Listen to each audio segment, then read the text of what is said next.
Let me tell you right here and now about the outcome of your interview. Coming from a single parent in the middle of nowhere, you're bound to be useless, not hired. Your parents supposed to be dumb. With those words and a laugh from the interviewer, Johnson, my worn resume fluttered to the ground. Clenching my fists on my lap, I mustered a response. I got it. Then, I stood up and left the room. I'm a 29-year-old woman, currently a part-time worker. After graduating from college, I quit a company I was working for last year. Now, I'm back home, helping my mom run the family farm. My dad passed away when my brother and I were young, and the farm was originally his. Life is more comfortable now, but it must have been a continuous struggle for my mom, managing the farm and raising us alone. That's why I felt a sense of inadequacy with how things were. When my brother started seriously considering taking over the farm, I wanted to repay my mom in a different way. I worked hard, graduated from a big-name university, and landed a job at a local company, which turned out to be a typical toxic workplace. So much overtime, working weekends often, and the boss's unreasonable demands were relentless. After more than 5 years, I quit due to physical and mental health issues. I was down after returning home, but slowly regained my spirits thanks to my mom and brother's encouragement. Thinking I couldn't stay this way, I restarted my job hunt. Why don't you just work here on the farm with your brother? My mom suggested, making me waver. But I knew I couldn't rely on them anymore. Sensing my dilemma, my mom, as if reading my mind, showed me employment information on her cell phone. It was a major food corporation based in a big city, similar to New York. According to her, they were hiring mid-career employees. This big of a company. I was hesitant, but after hearing my mom's reasoning and my brother's support, I applied. Somehow, I passed the document screening and found myself at the company for an interview. I never dreamed I'd be interviewing at such a big firm. I'm getting nervous. For a moment, I felt like running away, but I took a deep breath. At the reception, I asked for directions to the interview room for mid-career hiring. It seemed I was the last candidate for the day, and the waiting area was empty. Soon, the door opened, and a man who had just finished his interview came out. He had a gloomy expression. Did he have a tough time in there? Memories of my previous job flashed, but I shook them off. Entering the room, I saw 2 people seated. A man is in his late 30s, Johnson, and a woman about my age, Smith, sitting a bit away. After greeting each other and taking a seat, Johnson, the interviewer, and Smith, the note-taker, introduced themselves. The interview began, and Johnson frowned upon reviewing my resume. Graduated from a famous university, huh? Why did you leave your last job? I braced myself. I knew they would ask about my resignation. At my previous job, the workload and frequent weekend work affected my health, leading to my resignation. I prioritize work over myself due to my strong sense of responsibility. Now I'm recovered and ready to contribute, applying what I've learned. Before I could finish, Johnson burst out laughing. What's this about strong responsibility? If you had that, you wouldn't have quit and would have stuck it out there. His blunt words shocked me, and even Smith looked surprised at him. Johnson, unbothered, propped his cheek and flicked through my resume. You can't manage yourself, can you? I felt my cheeks burn at that moment. but I didn't intend to make excuses. You might be right. However, I intend to apply the lessons learned from why I resigned in my future work, I replied. As I said this, Smith nodded and typed on her keyboard. On the other hand, Johnson snorted in apparent disinterest. Oh really? So, you look quite plain. Where are you from? What's your family like? Johnson, that's... Smith began to warn him against further questioning. But she hesitated, silenced by Johnson's stern look. Is my family background even relevant to this job? And calling me plain, how rude. Oh, don't you want to answer? Got something to hide, maybe? Johnson grinned at my hesitation. His words about hiding something struck a nerve. As if I have anything to hide. While internally rolling my eyes, I honestly answered that I come from a rural area, from a single-parent home with an older brother. Johnson started laughing again, his crude voice echoing in the quiet interview room. Straight from the sticks. Quit your job because you couldn't take it, single parent and from the countryside. I totally get why you applied here. What do you mean by that? I knew it wasn't going to be a good reason, but I asked anyway. Meanwhile, I turned my gaze to Smith. She had caught my attention. She hadn't been typing during Johnson's tirade.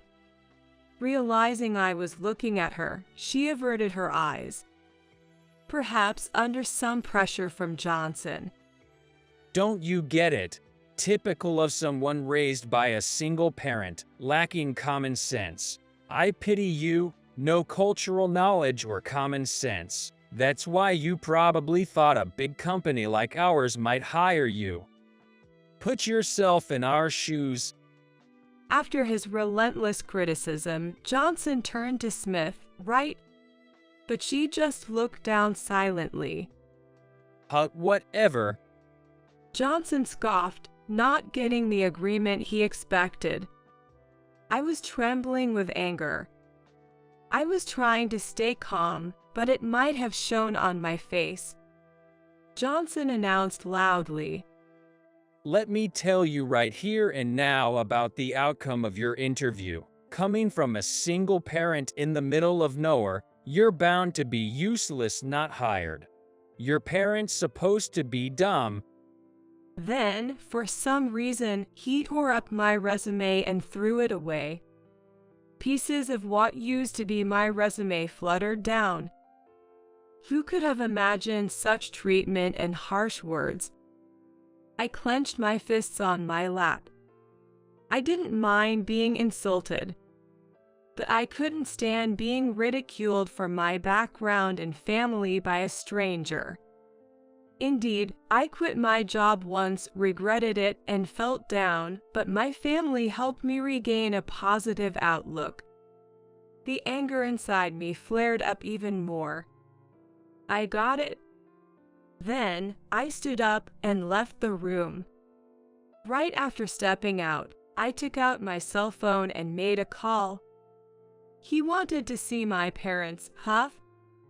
My mom answered quickly, concerned. What's up? Are you okay? She must have noticed the tremor in my voice. Just then, Johnson and Smith came out of the room. It seemed like it was indeed the last interview. Our eyes met firmly. Without looking away, I spoke to my mom on the phone. Mom, the interviewer is calling for you. Hearing my words, Smith looked puzzled, and Johnson burst into laughter again. What? Did you call your mom? It seems you weren't independent from your mom. Typical of someone with no sense, raised by a single parent. My mom seemed to hear Johnson's laughter and said, "I'll be right there," before hanging up. I smiled confidently and replied, "My mom will be here shortly. You wanted to see her face, right?"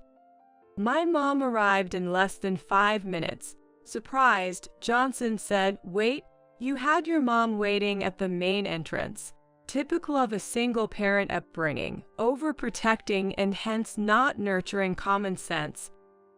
He continued to throw insults at both of us. My mom narrowed her eyes, seeming to understand what had happened. Just as Johnson was about to spew more insults, he noticed someone standing behind my mom and froze. President Mike, why are you here? Johnson's reaction startled Smith as well. The man referred to as the president calmly explained. Well, I was just talking with her. I thought I'd accompany her if there was any problem. Johnson looked bewildered, wondering why my mom and the president were together. My mom explained, "I came to the city with my daughter. While she was interviewing, I was discussing business in the president's office. I also wanted to thank him personally for the interview opportunity." She handed out her business card.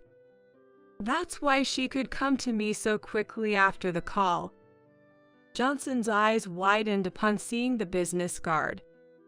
What? You're the representative of that big farm we trade with? He then looked at me intently. "Yes, I am the daughter of the farm's owner," I replied. Johnson stammered, "If you had told me you were the daughter of our trading partner." Our farm's produce, managed by my mom, had become a branded product due to years of hard work and was famous in our local area. It was even gaining national recognition. I found out when my mom suggested this company that my late father and the president were close both personally and professionally. When I returned home and started job hunting again, my mom mentioned it to the president during a business conversation, and he offered me to take the interview and test at his company. My mom had explained this to me, but I was hesitant. 'Cause I don't want to be seen as getting a job through connections. The president, knowing how I felt, didn't inform the interviewers that a trading partner's daughter was coming. What's this all about? Johnson was in disbelief at my explanation. While he was flustered, my mom and the president were chatting amicably. The president has been looking after us since my husband passed away. I'm truly grateful. Don't worry. Your husband was a great help to me, and it's not just that. It's because of the attractive produce you grow. Your farm has grown wonderfully. Your husband would be proud. Listening to their conversation, I realized that although I knew my mom worked with various companies, I hadn't known she dealt with such a large corporation. My brother, being the successor, probably knew, but I had been oblivious until recently. The president turned to Johnson. So, was there any problem? No, sir, no problem at all. Right, Smith? Johnson, looking desperate, sought agreement from Smith, who seemed confused and shifted her gaze. You don't need to worry about causing trouble. Please tell me honestly. The president encouraged gently. Smith, as if making up her mind, finally spoke up. Johnson has been verbally abusive to all interviewees, including her, criticizing her appearance and single-parent upbringing. It's questionable behavior. Johnson, furious, yelled, "You're lying," and reached out towards Smith. "What are you doing?" I quickly stepped in to protect her. He also instructed me to only record what he wanted. I was afraid to disobey him. I'm so sorry. Smith, seemingly having held back for a long time, tearfully exposed Johnson's actions from behind me. Finally, she handed the president a bag containing my torn resume. Johnson's face fell.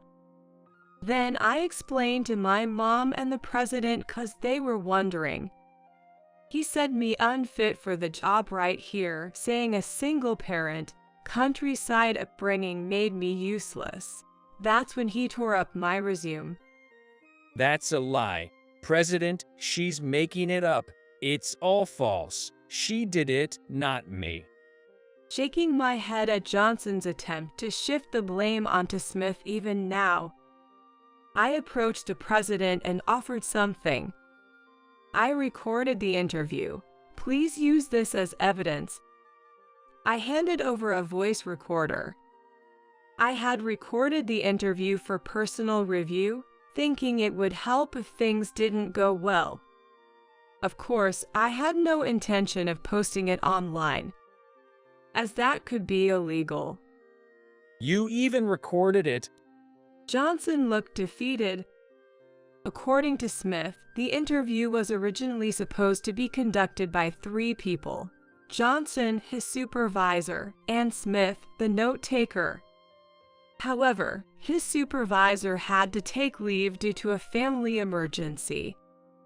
There should have been another interviewer, but Johnson insisted on proceeding with just the 2 of them. Johnson has always tried to find ways to be alone with me and made advances, which was really troubling. You didn't need to mention that. Johnson, flustered, raised his voice. Well, that's creepy. My mom, the president, and I all frowned in disapproval. But why did you need to harass and insult my daughter? My mom questioned Johnson. Reluctantly, Johnson admitted, I didn't like that she went to a better university than me. Indeed, Johnson had made a strange face when he looked at my resume. Surprised, I blurted out, "That's it." Johnson glared at me fiercely. Yes, that's right. The guy before you, I didn't like his looks, so I rejected him on the spot, just like I did with you. All this abuse and insult for just that. He had taken advantage of his supervisor's absence to reject candidates he didn't like, apparently as a stress reliever and to impress Smith. But showing such behavior certainly wouldn't win anyone's heart. For such childish reasons, you've hurled abuse and insults at others, as a professional. No, as a human being. How do you justify that? You labeled me as unreasonable for being raised by a single parent, but it seems to me you're far more unreasonable. I looked down at the speechless Johnson, while the president held his forehead, seemingly at a loss for words. The president then apologized to me, my mom, and Smith for the oversight. Remembering something, he asked, "By the way, Johnson, aren't you married?" Smith nodded in confirmation. He's married and was making advances on female employees. It must have been tough for Smith. Johnson slumped down, covering his face, overwhelmed with shame. Afterwards, I retook the interview and passed the test, securing my employment. I moved out of my family home and started living on my own again. Other candidates also had their interviews and tests redone, which was a relief. At the final interview, the president expressed his expectations. "I'm looking forward to working with you." As for Johnson, his inappropriate behavior during interviews, harassment of certain female employees, and other misconduct came to light, resulting in his transfer to a regional office. Rumor has it he's now divorced. As for Smith, who was the note-taker, we've become close friends, now calling each other by first names. I'm now working in a product development department, leading a busy yet fulfilling life. I'd be delighted to eventually work on products using vegetables from my mother's and brother's farm. To achieve that, I'm determined to work even harder.